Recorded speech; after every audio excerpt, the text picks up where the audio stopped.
Acompanhe a oração do Pai Nosso, que começa no versículo 9 dizendo: portanto, vós orareis assim: Pai Nosso que estás nos céus, santificado seja o teu nome, venha o teu reino, faça-se a tua vontade, assim na terra como no céu. O pão nosso de cada dia dá-nos hoje, e perdoa-nos as nossas dívidas, assim como nós temos perdoado aos nossos devedores. E não nos deixes cair em tentação, mas livra-nos do mal, pois teu é o reino, o poder e a glória para sempre. Amém. Essa semana estava meditando, ou imaginando que a música do inferno, ou uma música no inferno, será aquela música My Way, do meu jeito, do Frank Sinatra. É uma música muito famosa, foi gravada também pelo Elvis Presley, foi gravada pelos três tenores, Luciano Pavarotti e companhia. Imagino que já devem todos ter escutado alguma vez. Eu imagino que esta é a música, o inferno, não por causa da sua bela melodia, pois o inferno tem mau gosto para a música. Mas quando penso na letra dessa música, eu penso de fato no inferno. Todos ali, em sofrimento, agonizando e, entre aspas, cantando: eu fiz do meu jeito. Deixe-me ler aqui rapidamente 2 estrofes desta canção, para vocês terem uma ideia, caso nunca tenham parado para prestar atenção. Obviamente estarei lendo aqui a tradução desta canção, que em 2 das suas estrofes diz assim: eu vivi uma vida por inteiro, eu viajei por cada e em todas as estradas, mas muito mais do que isso, eu fiz do meu jeito. De pensar que eu fiz tudo, e talvez eu diga não de uma maneira tímida, eu fiz do meu jeito. Certamente muitos vão discordar, pois acreditam que esta é a vida boa, viver a vida do meu jeito, segundo a minha vontade. Mas só os cegos podem acreditar que viver a vida segundo a sua própria vontade é a vida boa, pois desde a tenra infância aprendemos: se eu deixo os meus filhos fazerem a sua própria vontade, eles irão se destruir. Se meus filhos fizessem as suas próprias vontades, sempre iriam comer balas, apenas chocolates, iam brincar com fogo, iam brincar com facas, iam colocar o grampo ali na tomada para se divertir. Ou seja, não sobreviveriam nenhuma semana. E é por isso que eu disse que imagino que essa é a música do inferno, pois os que querem viver segundo a sua própria vontade, do seu jeito, possuem um destino certo: a morte. Não apenas a morte física, mas a morte eterna, a morte do inferno. Por outro lado, só os que só encontram o caminho para a vida, e a vida eterna, uma vida em abundância, aqueles que fazem essa oração que iremos meditar hoje: faça-se a tua vontade, assim na terra como no céu. Pois somente aqueles que negarem a si mesmos, somente aqueles que negarem suas próprias vontades e pedirem para que Deus reine sobre as suas vidas, cumprindo a vontade dele, encontrarão o caminho para uma vida de abundância, de alegria e satisfação. Porque a nossa própria vontade é enganosa, é mortal, assim como a vontade de uma criança que quer brincar com um grampo enfiando na tomada. Mas a vontade de Deus é boa, perfeita e agradável. Jesus está nos ensinando a orar, pedindo para que a vontade dele se cumpra em nossas vidas. E na ordem e no contexto em que estamos estudando esta petição, sabemos que essa é a terceira das petições da oração do Pai Nosso. E essa oração está aí no capítulo 6, que desde o início deste capítulo, Jesus está ensinando os seus discípulos a guardarem os seus corações, de cumprirem a justiça diante dos homens, para serem vistos por eles. E ele aplica este princípio a 3 práticas: dar esmolas, a oração e o jejum. E nos últimos domingos estamos meditando sobre a oração. Jesus, além de falar que não devemos ser como os hipócritas, que fazem ou que oram com o fim de serem vistos pelos homens, também não devemos fazer como os gentios, que fazem vãs orações, vãs repetições. Mas quando orarmos, é o que estamos estudando, devemos seguir este padrão e esse modelo, orando sabendo que Deus é o nosso Pai, que está nos céus, e acima de tudo pedir para que o seu nome seja santificado em nossas vidas, na terra e em todas as coisas. Aprendemos também que pedir para que o nome de Deus seja santificado é pedir para que venha o teu reino. Pois sabemos que Deus possui um reino universal, que governa e já controla todas as coisas. Mas Jesus nos ensina a orar pela vinda de um reino particular, o reino do seu amor. E assim também, orando pela vinda do reino, naturalmente oramos para que a vontade de Deus seja feita na terra, pois essa é a consequência natural da vinda do reino. As pessoas se submeterem, ou se submetendo à sua vontade, como os anjos o obedecem nos céus. E em resumo é isso que pedimos quando oramos: faça-se a tua vontade, assim na terra como nos céus. Mas, obviamente, como das outras vezes, iremos nos aprofundar no entendimento dessa petição, avaliando aqui essa petição em detalhes. Talvez você possa até pensar que essa é uma simples petição. E de fato é, em certo sentido. No entanto, muitos cristãos, acho que até alguns pastores, se equivocam com o sentido verdadeiro dessa petição. E este erro, este equívoco se dá geralmente por uma confusão muito comum em relação ao conceito bíblico sobre a vontade de Deus, o que é a vontade de Deus. E essa confusão geralmente acontece porque muitas pessoas se esquecem ou até excluem a possibilidade de que o mesmo termo tenha dois significados, apareça nas Escrituras, se referindo a coisas distintas. Mas isso acontece muito na palavra de Deus. Por exemplo, com o verbo dormir. Às vezes a Bíblia fala de dormir, literalmente, falando sobre o repouso, sobre o descanso. Mas às vezes usa este mesmo verbo para se referir à morte. E isso também acontece com o termo vontade, quando aplicado a Deus. Exatamente por isso que muitos teólogos acham útil didaticamente dividir ou separar em dois sentidos, em duas perspectivas, a vontade de Deus. Falando por um lado de uma vontade que geralmente é chamada de vontade decretiva ou vontade soberana, e por outro lado a vontade preceptiva, ou então vontade moral. Talvez esses termos estejam ainda atrapalhando e confundindo, mas espere um pouco que eu vou explicar melhor. Vamos falar primeiro sobre a vontade soberana, ou então vontade decretiva. Essa vontade decretiva tem a ver com os decretos de Deus. O fato de que Ele é o rei de todo o universo, que decreta soberanamente sobre todas as coisas que acontecem. Ele reina soberanamente. É assim que ele se revela, por exemplo, ao profeta Isaías, lá no capítulo 46, versículos 9 e 10, dizendo: lembrai-vos das coisas passadas da antiguidade, que eu sou Deus, e não há outro. Eu sou Deus, e não há outro semelhante a mim, que desde o princípio anuncio o que há de acontecer, e desde a antiguidade as coisas que ainda não sucederam, que digo: o meu conselho permanecerá de pé, farei toda a minha vontade. Falamos de sua vontade soberana, ou seja, uma vontade que vai acontecer. É uma vontade que não pode de forma alguma ser descumprida. É uma vontade que ninguém pode resistir, como Paulo fala aos Romanos, capítulo 9, versículo 19. Quem jamais resistiu sua vontade? E nesse sentido da vontade de Deus, o fato é que Ele decretou tudo que acontece. Ele controla e governa todas as coisas. Ele dá a vida, Ele tira a vida. Ele salva pessoas, Ele condena pessoas. Ele faz nascer o seu sol, Ele dá a chuva, mas Ele também está no controle das pragas. Ele lança pragas, Ele manda a pandemia. Isso inclui o seu poder sobre autoridades, pois é Ele que institui. É Ele que colocou no poder executivo o presidente Bolsonaro, o prefeito Calil. Este controle soberano de Deus está então ligado a esta vontade que estou falando, a vontade soberana ou vontade decretiva, que sempre é cumprida perfeitamente. Mas então você pode se perguntar: o que dizer sobre o pecado? O pecado, por definição, como vemos por exemplo em 1 João, não é uma transgressão da lei, da vontade de Deus.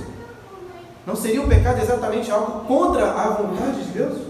Sim, essa é uma boa definição para o pecado. Mas para não cairmos em confusão, precisamos então nos voltar para aquela distinção inicial entre vontade soberana e vontade moral, vontade preceptiva. Pois às vezes a Bíblia fala assim de uma vontade absoluta, soberana de Deus, que, como vimos, não pode ser descumprida.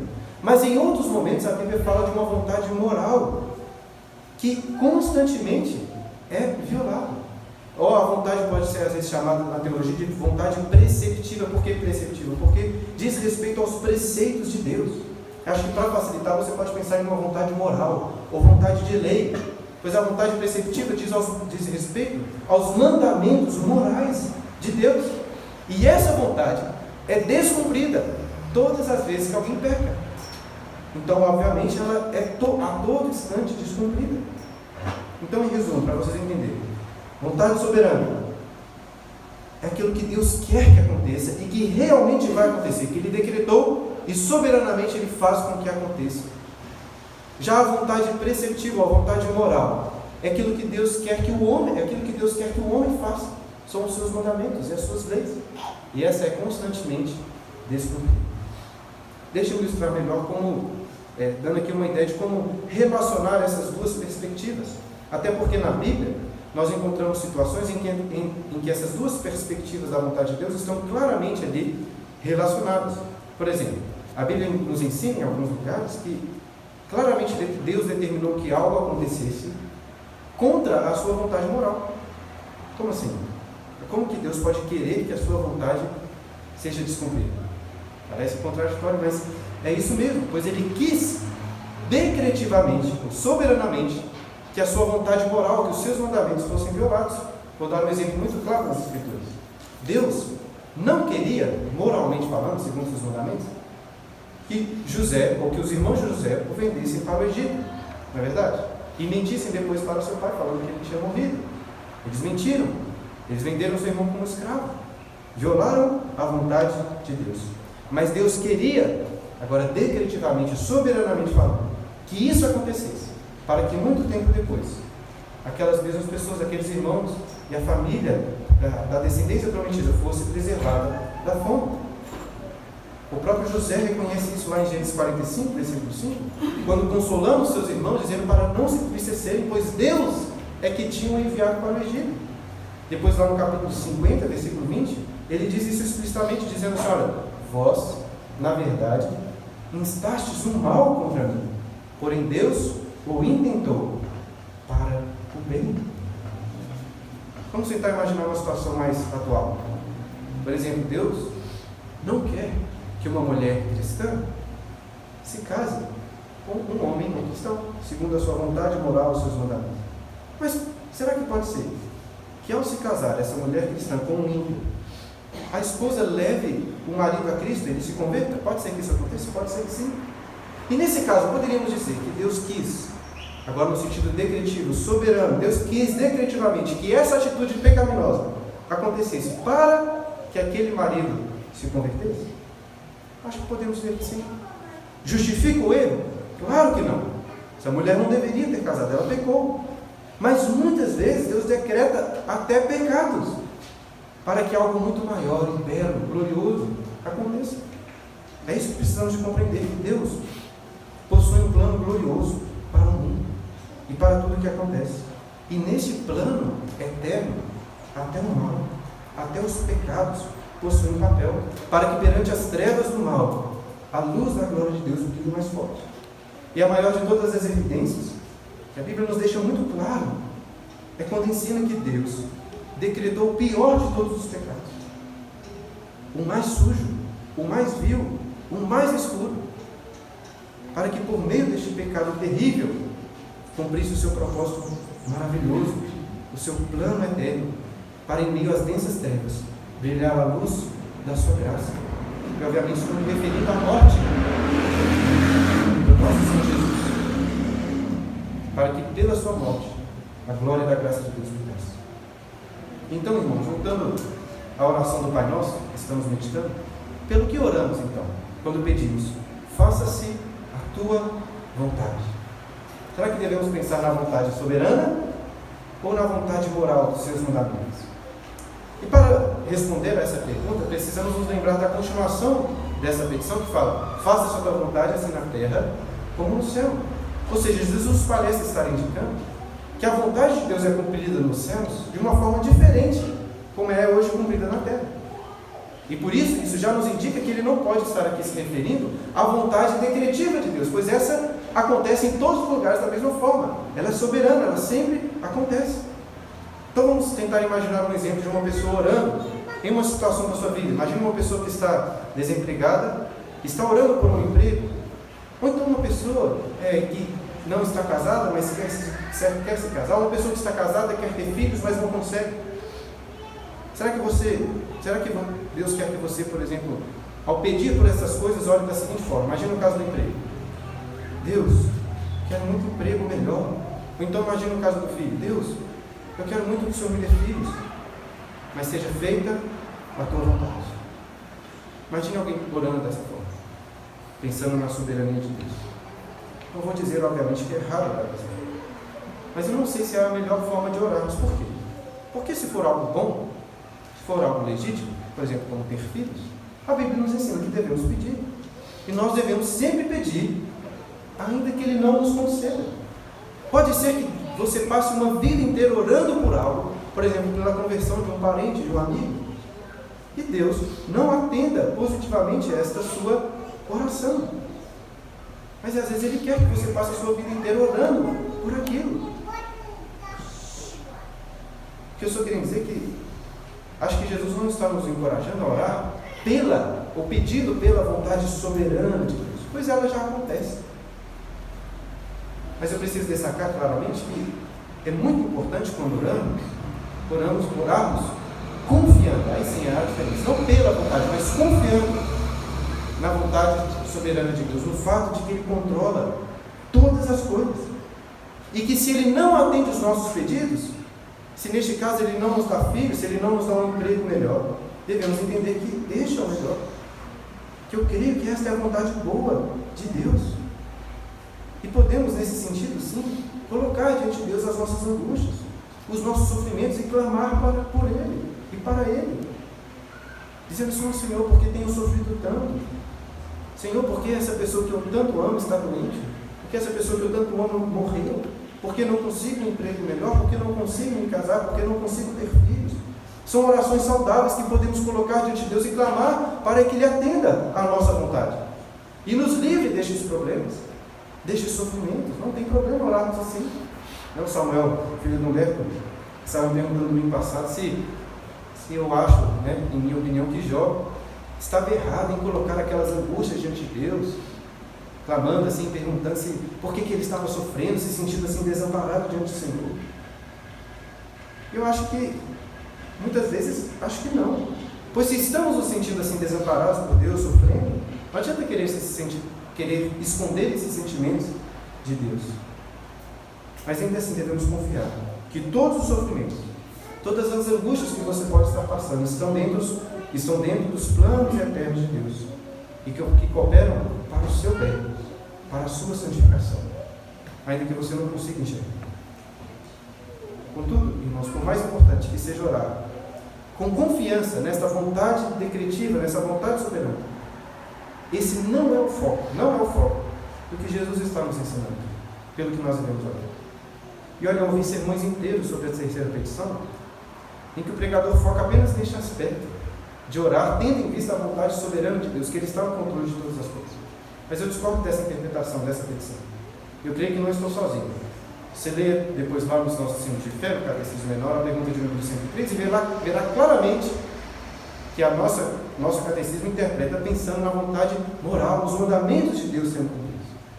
E assim, tendo feito esse esclarecimento sobre vontade soberana, vontade moral, eu gostaria de pensar, ou de convidá-los a pensar primeiro sobre como orar tendo em vista as nossas decisões. Como pedir a Deus para que direcione as nossas vidas e faça a sua vontade cumprir nas decisões que devemos tomar. E este assunto, sobre tomar decisões segundo a vontade de Deus, possui muitas implicações práticas, mas é também um assunto constantemente mal compreendido entre cristãos. Então, para entender melhor, vamos novamente imaginar um cenário hipotético.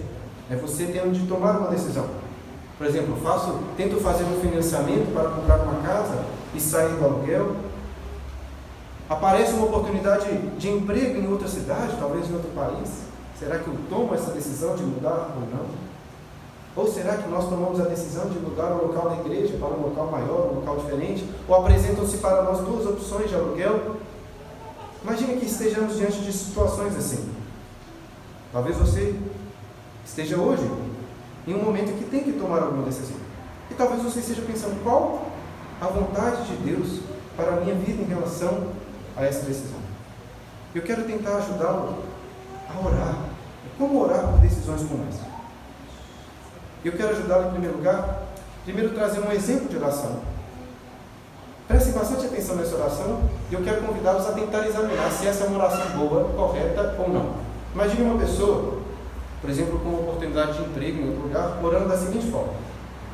Orando assim: Pai Santo, o Senhor sabe que recebi uma proposta de emprego em outra cidade.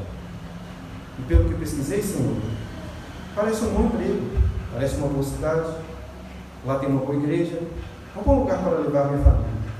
Mas por outro lado, eu gosto do trabalho que estou hoje. Existe ali uma perspectiva de crescimento, e além disso estou muito envolvido numa igreja. Ou seja, as duas possibilidades parecem para mim, Senhor, boas. Eu não sei qual decisão tomar. Mas o Senhor sabe de todas as coisas.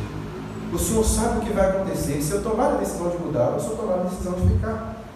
E agora vem o pedido, presta atenção. Portanto, Pai querido, peço para que o Senhor me mostre a tua vontade. Não quero fazer a minha vontade. Quero me submeter ao teu querer. Em nome de Jesus, amém. O que você diria sobre essa oração? Parece uma oração assim piedosa? Uma boa oração? E se eu dissesse que, em minha opinião, parece uma oração errada, equivocada? Você ficaria surpreso? Eu até acho, irmãos, que é possível orar dessa forma com uma intenção diferente. Mas, geralmente, uma pessoa que ora assim, ela está orando como se Deus fosse uma cartomante, uma mera cartomante, que está ali para mostrar para você qual que é o caminho e a decisão que você deve tomar para uma vida mais feliz. Deixa eu me explicar melhor o que eu estou querendo dizer. É um fato que Deus sabe de todas as coisas.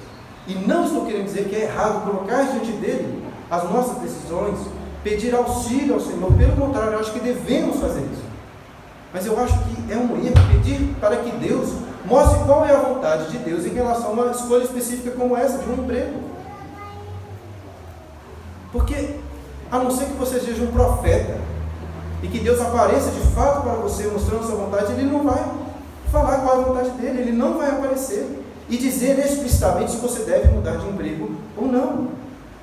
E sim, nós encontramos alguns direcionamentos de Deus dessa maneira nas Escrituras. Deus se revelando, ou revelando a sua vontade através de profetas.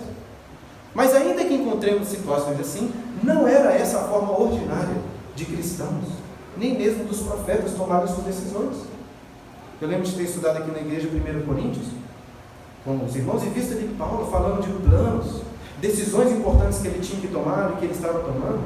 E mesmo sendo um apóstolo, mesmo sendo um profeta, Paulo tinha dúvidas. Ele não sabia se os seus planos dariam certo mesmo. O que eu estou querendo dizer, meu ponto é, eu não acho que Deus vai aparecer para você e falar o seguinte: olha, você deve mudar de emprego, ou você deve ficar. Ele não vai fazer isso. Eu acho até que muitos de vocês acham que isso não vai acontecer, talvez todos. Mas ainda assim é possível que orem errado, pedindo para que Deus mostre qual é a vontade dele em uma determinada situação específica. Agora, se imagine uma situação assim: quando você ora pedindo para que Deus mostre a vontade dele, como você acha que Deus vai mostrar a vontade dele? Você não acha que Deus vai aparecer e falar assim: vai para tal lugar. Mas provavelmente você acha que Deus vai revelar a sua vontade através das circunstâncias. Pense novamente nesse cenário aqui do emprego. A pessoa pode dizer assim, por exemplo: eu estava orando, pedindo a Deus para me direcionar em relação a essa decisão do emprego, e assim que terminei de orar, a pessoa da empresa que está me convidando me ligou falando de algumas propostas. Ou então, enquanto estava no carro, pensando sobre o emprego, ouvi uma propaganda da empresa que me chamou. Aí a pessoa talvez possa pensar: logo, parece que Deus está me mostrando que é a vontade dele, que eu mude de emprego, que eu mude de cidade. Mas, irmãos, na realidade, essas coisas, essas circunstâncias, não são sinais da vontade de Deus. Preste atenção nisso. Deus não revela a sua vontade através das circunstâncias. Pelo menos não nesse sentido profético, revelando aquilo que você deve fazer. Deus revela a sua vontade através das profecias. Profecias que foram inspiradas por Deus, estão aqui nas Escrituras, por homens inspirados por Deus. O problema é que algumas pessoas acham que, porque as portas estão sendo abertas, isso significa que Deus quer que você tome determinada atitude. Mas não é verdade, pelo menos não necessariamente. Às vezes a porta está aberta, às vezes a porta está escancarada para você entrar e você não entra, e tudo bem, não há nada de errado nisso. Pode ser que outras vezes a porta esteja fechada, muito difícil, mas você se esforça, e como que se arrombando aquela porta e tomasse aquela decisão. E tudo bem também. Entenda o que eu quero dizer? Nesse caso do emprego, hipotético, que você pode fazer uma relação com outras decisões da sua vida, a decisão é sua. Segundo a vontade moral de Deus, qualquer uma das duas opções é boa, tanto permanecer, como ir e mudar de cidade. O que você pode e deve fazer? Pedir para que Deus o abençoe em sua decisão, para que Ele dê a você sucesso, que Ele talvez guarde sim de más escolhas, mas irmão, não adianta você pedir para que Deus mostre qual é a sua vontade, a vontade dele, para a sua decisão. Ele não vai fazer isso, ele não vai revelar se você deve ou não mudar de emprego. E claro, estou usando apenas como ilustração este exemplo, você pode aplicar em outras decisões. Por exemplo, por mais que as circunstâncias tenham sido favoráveis para alugarmos o local que alugamos, aqui para a nossa igreja, o conselho não poderia chegar aqui na frente da igreja e dizer assim, olha, a vontade de Deus, ou foi da vontade de Deus que a gente fosse para lá. Porque não, a gente não sabe qual é a vontade de Deus. Talvez a gente poderia ter escolhido outro local. É claro que está dentro dos decretos dele, mas entendo, segundo a vontade moral, aquilo que ele quer que a gente faça, não tem como nós falarmos. Pastores são muito bons em fazer isso, em falar da sua vontade como sendo a vontade de Deus, falando da vontade de Deus como se fosse a sua própria. E geralmente fazem isso, por exemplo, quando querem mudar de igreja, falando que é a vontade de Deus que eu mude de igreja. Mas não é assim. O mais importante que eu quero que vocês guardem em seus corações é: Deus não quer que você fique conjecturando, refletindo sobre quais são os seus decretos, sobre o futuro, o que isso vai acontecer no futuro, o que poderia ou não ser a vontade dele para o futuro. Não é à toa que na teologia geralmente chamamos a vontade decretiva de vontade secreta. Nós devemos buscar saber aquilo que está secreto. Mas por outro lado, irmãos, Deus quer que você ore e se submeta à sua vontade moral, a sua vontade que está revelada nas Escrituras. E é por essa vontade que oramos quando pedimos: faça-se a tua vontade. E é importante destacar aqui nesta oração que Jesus nos ensina a pedir para que Deus faça isso, porque por nós mesmos nunca conseguiríamos cumprir a sua vontade. Naturalmente somos escravos do pecado, só fazemos o mal, aos olhos de Deus só fazemos o mal. Mas devemos pedir para que pela sua graça, para que pelo seu amor, Ele nos habilite a cumprir sim a sua vontade, a cumprir os seus mandamentos, aquilo que Ele nos revela nas Escrituras. Dessa forma, pensando novamente em relação ao emprego, ao invés de orar para que Deus mostre qual emprego a pessoa deve ou não escolher, o que ela deve fazer? Orar pedindo para que Deus o ajude a compreender nas Escrituras quais são os seus mandamentos, quais são os princípios bíblicos relacionados a este assunto. Por exemplo, para que a pessoa possa entender a teologia correta sobre o trabalho, sobre o serviço, sobre o dinheiro. E que, baseado então nestes mandamentos, nesses princípios bíblicos revelados na palavra de Deus, a pessoa tome uma boa decisão. Em resumo, é isso que nós devemos pedir para que os mandamentos de Deus sejam cumpridos em nossa vida. Essa é a vontade dele, como Paulo fala aos Tessalonicenses, capítulo 4, versículo 13. Essa é a vontade de Deus para vocês, a vossa santificação. Vocês cumpram em santidade os mandamentos de Deus, sejam cumpridos por nós e por todos em toda a terra. Sendo assim, gostaria de dar para os irmãos uma sugestão: orar segundo os 10 mandamentos, visto que ali nós encontramos um excelente resumo da vontade de Deus, a vontade moral de Deus para as nossas vidas. Há alguns domingos citei Lutero, que escreveu um livro para seu amigo Pedro, o barbeiro, ajudando ele a orar, pois aquele seu amigo não sabia, eu tinha dificuldades não. E Lutero, nesse livro, o ensina a orar segundo a oração do Pai Nosso, como estamos fazendo aqui, mas na segunda parte o ensina a orar de acordo com cada um dos mandamentos. Eu gostaria de incentivá-lo a fazer isso também quando orar. Pense em cada um dos mandamentos e peça para que Deus cumpra esses mandamentos na sua vida. gostaria de mais uma vez dar exemplos de como você pode, agora sim, você deve orar, pensando nos mandamentos. Você pode orar da seguinte forma: Pai Santo, só o Senhor é Deus e não há outro. Por isso, retire do meu coração falsos ídolos. Não quero simplesmente adorá-lo acima de todas as coisas. Eu quero adorar somente ao Senhor, sem nenhuma divisão. Portanto, não permita que eu me apegue às coisas desse mundo, como fez a mulher de Ló, que olhou para os bens dessa terra, olhou para trás, mas que meus olhos estejam apenas em Ti. Clamo também, Senhor, para que o Senhor me livre de quebrar o segundo mandamento, adorando o Senhor de forma inapropriada, com imagens e invenções humanas e terrenas. Dá-me também, Senhor, a graça de temer e santificar o Teu glorioso nome, de forma que a minha boca nunca profira em vão o Teu precioso nome. Teu nome, Senhor, está numa categoria completamente distinta e separada de glória, de beleza, de majestade. Ó Deus, que o Teu nome seja santificado em todas as pessoas, em todos os lugares, em todas as coisas. Que eu possa encontrar um verdadeiro sábado, Shabbat, descanso em Ti, Senhor. O meu coração não pode encontrar descanso enquanto eu não descansar em Ti. Portanto, que o dia separado para o descanso em Ti seja um dia de grande deleite. Dá-me prazer e alegria em estar com meus irmãos na igreja, em orar, em jejuar, em separar esse dia. E que isso seja especial no dia do Senhor, mas também em todos os outros dias e instantes da minha vida, que eu aprenda a descansar no Senhor. Me ajude também a honrar meus pais, obedecê-los quando estiver sob a sua autoridade, mas sempre honrá-los, amá-los, cuidar deles, demonstrando esse amor sacrificial por toda a minha vida. E que eu não ame apenas meus pais, ou meus familiares, ou pessoas próximas, mas que eu ame a todos que estiverem ao meu redor. Livra-me então da irascibilidade, dos xingamentos, do ódio, de matar em meu próprio coração. Dá-me olhos e mãos puras, para que eu possa fugir do adultério. Não permita que eu furte, nem defraude o meu próximo. Principalmente que eu não defraude nem tome nada que pertence ao Senhor, pois na realidade tudo pertence a Ti, Deus. Portanto, que eu tenha um coração generoso. Livra também meus lábios da mentira, da falsidade.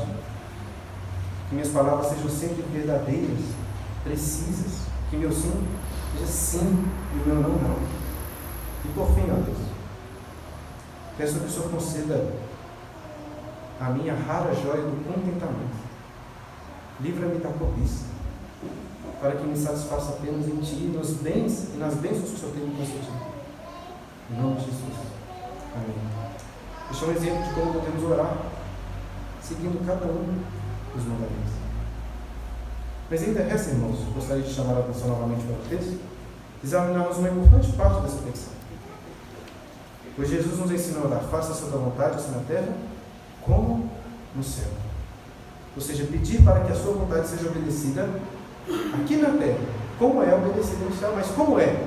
Como a vontade de Deus é obedecida nos céus? Vamos pensar, nos céus estão os anjos bons, já que Satanás e os demônios foram expulsos. E como os anjos bons não possuem pecados, eu creio que podemos assumir que eles obedecem perfeitamente à vontade de Deus. Contudo, acho que não apenas os anjos obedecem perfeitamente. Na realidade, sempre pensei apenas nos anjos, quando eu estava pensando sobre essa oração. Mas essa semana, ou durante essa semana, comecei a pensar também nos santos que já morreram e estão nos céus. Não sei exatamente o que eles estão fazendo, mas eu imagino que cumprem também perfeitamente a vontade do Senhor. Mas enfim, como os anjos obedecem a Deus nos céus? Eu creio que é importante responder essa pergunta detalhadamente, para que, meditando então sobre como é a obediência nos céus, que a nossa obediência na terra seja da mesma forma. E por isso até coloquei aí no esboço, e gostaria de apresentar rapidamente 10 pontos, que acredito que caracterizam a obediência dos anjos nos céus. E crianças, prestem muita atenção aqui, vocês. Pois é dessa forma que vocês devem obedecer aos seus pais. Assim como os anjos obedecem a Deus nos céus, e assim como nós todos devemos obedecer ao Senhor. Em primeiro lugar, queridos anjos obedecem com perfeição. Ou seja, eles não cumprem parcialmente as ordens de Deus. Então, filhos, quando os seus pais derem uma ordem, por exemplo, vai escovar seu dente e vá depois para a sua cama. Não serve cumprir parcialmente, não. Não serve escovar os dentes e depois voltar a brincar. Você deve escovar os dentes e ir para a cama, como cumprindo perfeitamente a ordem dos seus pais, assim como os anjos fazem no céu. Segundo lugar, creio que eles obedecem imediatamente, de imediato, prontamente. Os anjos não ficam enrolando, com preguiça. Um dos maiores desafios na educação dos nossos filhos é ensiná-los a obedecer prontamente, sem nenhuma enrolação. Mas os anjos não são assim. Os anjos, em terceiro lugar, obedecem de coração. Não apenas externamente, pois o coração deles, ou seja, tanto a mente, as vontades, os seus desejos, estão unidos no propósito de cumprir a vontade do Senhor.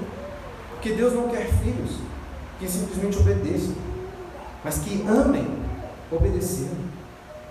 Um filho pode obedecer batendo o pé, reclamando, ou até sem reclamar, mas obedecendo rapidamente só para voltar a fazer o que estava. Mas os anjos não são assim, eles obedecem com sinceridade de coração. Não há divisão em suas vontades. Ele não obedece, um anjo não obedece como um filho, que rapidamente ele cumpre as suas obrigações, já pensando em voltar para a televisão, para o videogame ou para o que ele estava fazendo. Ele obedece com sinceridade de coração, pois tem prazer em fazer a vontade de Deus. Portanto, em quarto lugar, por obedecerem de coração, eles obedecem com grande alegria, sem reclamar. Sabia disso, crianças? Vocês nunca verão um anjo reclamando, né, quando Deus pede para eles deixarem os brinquedos e obedecerem a Deus. Eles ficam felizes de obedecer a Deus. E assim todos nós também devemos ser felizes e obedecer ao Senhor com alegria. E como são sinceros, em quinto lugar, eles obedecem sempre com muito zelo, com muito cuidado. Os anjos não estão apenas cumprindo regras, eles estão cumprindo algo que realmente os interessa, onde está a preocupação, o zelo deles. Eles também obedecem em sexto lugar com perseverança. Alguns dias lá em casa, infelizmente não tantos dias como eu gostaria, mas isso acontece de vez em quando, eu fico até admirado com a obediência dos meus filhos em algumas áreas que temos tentado trabalhar. Mas geralmente no dia seguinte já estão cometendo os mesmos erros, novamente. Estou falando isso como se nós fôssemos muito diferentes, né, dos nossos filhos, como se não acontecesse, né, exatamente a mesma coisa conosco. Mas os anjos não são assim. Os anjos não obedecem uma hora e depois estão caindo em tentações e desobedecendo. Eles perseveram na sua obediência. Em sétimo lugar, eles obedecem em conjunto. Eles não querem apenas obedecer sozinhos. Eles também não querem ser mais obedientes do que o outro anjo, do que os outros anjos. Pois eu imagino que o mesmo prazer que um anjo tem em obedecer a Deus, ele tem em ver o outro anjo obedecendo também. E assim deve ser com nós, devemos querer que todos obedeçam. É por isso que nós oramos. Não para que Deus faça a vontade deles apenas em nossas vidas, mas em toda a terra, em todos os lugares. Em oitavo lugar, os anjos obedecem com conhecimento. Obviamente, para obedecerem, precisam conhecer a vontade do Senhor. Não sei exatamente como que Deus se revela aos anjos, mas eu tenho certeza que eles se dedicam a conhecer a vontade de Deus da melhor forma possível, prestando sempre atenção. E assim também nós, se queremos obedecer, devemos ler e meditar na palavra de Deus, que Ele nos revela ali a sua vontade. Os anjos também obedecem cegamente. Apesar de terem conhecimento da vontade de Deus, eles não precisam ficar sabendo de todos os motivos, de todos os porquês, de todos os propósitos. Muitas vezes meus filhos demoram para obedecer porque ficam perguntando: por quê? Por que eu tenho que fazer isso? Por quê? Existem algumas situações até que eu explico a eles por quê. Mas outras situações eu quero que eles obedeçam. Depois, se for o caso, eles podem até perguntar. Mas infelizmente não são poucas as vezes que eles continuam insistindo, ficam reclamando, perguntando. Mas os anjos não. Os anjos obedecem, entre aspas, cegamente. Pois, como veremos agora na última das características que não obedecem, eles confiam que a vontade de Deus é boa. Irmãos, esse é um ponto muito importante. Pois, de fato, a Bíblia nos ensina a abrir mão da nossa própria vontade para fazer a vontade de Deus. Agora, não pense que abrir mão da sua vontade significa deixar de fazer algo bom para fazer algo chato, algo sem valor. Pense talvez naquela criança que quer brincar colocando grampo na tomada, o pai está proibido de fazer aquilo. Ou pensa então em um remédio amargo, mas que ao tomá-lo de fato irá curar a sua doença. O fato é que a vontade de Deus é sempre boa, perfeita e agradável, ainda que pareça muito difícil. Nós precisamos de confiar nisso. Ainda que não pareça assim no momento, a vontade de Deus é boa. E se uma criança não sabe o que é boa para ela em sua alimentação, muito menos nós sabemos o que é bom para as nossas vidas. Portanto, devemos confiar na vontade de Deus muito boa. Até porque, sim, em certo sentido, somos servos, escravos de Deus. Temos o dever de obedecer. Mas mais do que isso, somos filhos de um Pai perfeito e bom, que sempre quer o nosso bem, que sempre quer a nossa santificação. Devemos orar para que o Senhor cumpra em nossas vidas aquilo que Paulo fala lá em Romanos 12, que lemos durante muitos dias. Não vos conformeis com este século, mas transformai-vos pela renovação da vossa mente, para que experimenteis qual seja a boa, agradável e perfeita vontade de Deus. Por isso que nós vamos pedir. Estava falando de meus filhos, e fico pensando como seria bom vê-los sempre obedecendo com alegria, por amor a Deus, por amor a mim, prontamente, sem reclamar, sem questionar. Mas na realidade, quando os vejo desobedecendo, aprendo muito sobre mim mesmo, pois no pecado deles eu vejo quem eu sou e como cometo os mesmos erros, às vezes até de forma pior em meu relacionamento com Deus. E assim, eu chego à conclusão que posso orar por essas coisas, que devo orar e devo me esforçar para fazer a vontade de Deus, pela graça de Deus. Mas eu sei muito bem que não conseguirei, não nessa terra. E se a minha esperança estivesse depositada na minha capacidade de obediência aos mandamentos e à vontade de Deus, estaria perdida. Contudo, a nossa esperança, irmãos, está na própria pessoa que ensina essa oração, em nosso Senhor Jesus. Alguns mestres são hipócritas porque não cumprem aquilo que ensinam. Mas Cristo era um mestre perfeito. Ele não apenas nos ensinou a pedir pela vontade de Deus. Ele sempre orou, ele sempre agiu assim.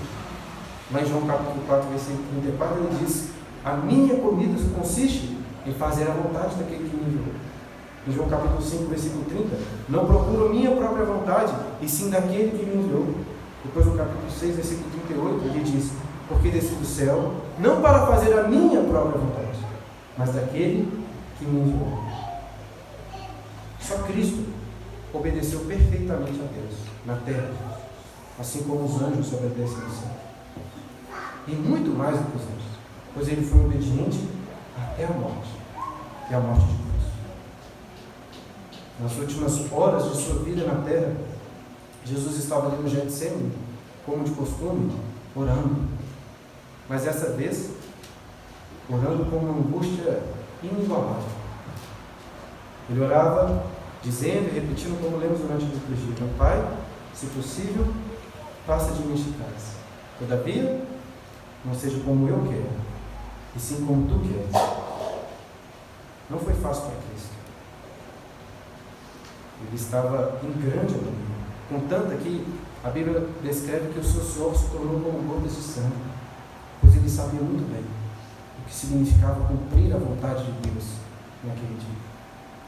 Lutero uma vez disse que nunca um homem teve uma morte como este homem. Não porque ele sofreria apenas torturas físicas, humilhações e uma morte dolorosa na cruz, mas porque ele sabia que seria feito pecado naquela cruz. E assim seria esmagado pela ira de Deus, sofrendo no inferno. Mas ainda assim ele orou: não seja como eu quero, e sim como tu queres. Ele cumpriu a vontade de Deus, bebendo até a última gota do cálice de sua ira. E ele fez isso como um cordeiro, mudo e obediente. A Bíblia nos ensina que ele não foi forçado, ele se entregou para cumprir a vontade, ele queria obedecer a Deus. E mais, Cristo não era apenas um mestre consistente que fazia como ensinava. Cristo vai muito além. Pois além de cumprir aquilo que ele ensinava, ele cumpriu em nosso lugar. Ele obedeceu a Deus e cumpriu a sua vontade em nosso favor. Nós não podemos obedecer à vontade de Deus, mas Cristo obedeceu perfeitamente. para que através da sua justiça fôssemos justificados. E assim nos deu nova vida. De forma que agora podemos sim cumprir a vontade de Deus como Ele cumpriu. E é por isso, irmãos, que devemos orar. Até o dia em que Ele voltar, para completar a sua obra. E nesse dia a vontade de Deus não será simplesmente cumprida na terra como nos céus, porque a Bíblia descreve os céus descendo. A Bíblia fala dessa nova realidade, deste novo local como sendo uma união, novos céus e nova terra. E ali todos, homens e anjos juntos, obedecerão perfeitamente à vontade de Deus. Como disse, a busca do inferno vai ser: eu fiz do meu jeito. Mas a música em novos céus e nova terra vai ser: seja feita a tua vontade. Possamos desde já orar por isso.